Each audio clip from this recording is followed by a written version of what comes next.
How to prepare yourself for an uncertain outcome. Today is election day, November 2020, during the worldwide pandemic. And yes, we have a presidential election on our hands, as well as many other officials.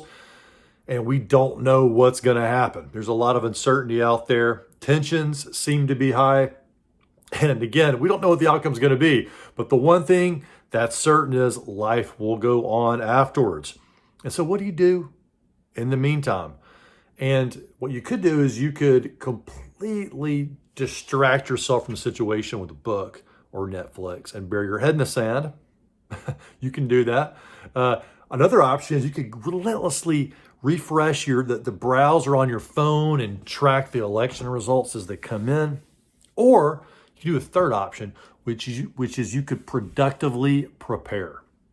That's right, productively prepare for the outcome. Now, the way you do that is to develop a list of certain scenarios, right? Is it this candidate or that candidate?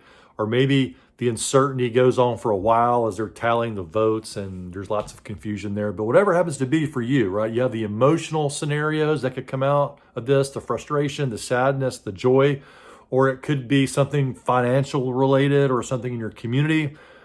List those out mentally if you want to go there with me and list out these scenarios. And by the way, I do this for a lot of other activities, not just this, but whether we're making a financial investment or deciding whether to work on a certain project, we often, or at least I often, list out these scenarios in an Excel spreadsheet. You may say, Ben, that's a little neurotic. Well, maybe you think so, but I don't think so. I think it's a great way to prepare. And so once you have all those scenarios listed out, then you can come up with your contingency plan, okay?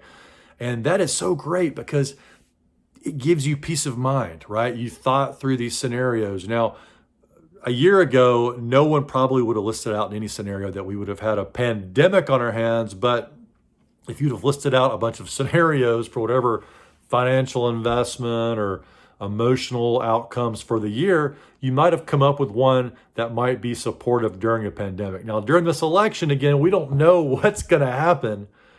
But the key is productively prepare, and that will give you peace of mind. And your future self, you tomorrow, you the next week, when the results come through, you're going to give yourself a pat on the back and say, yes, I was prepared for this, right?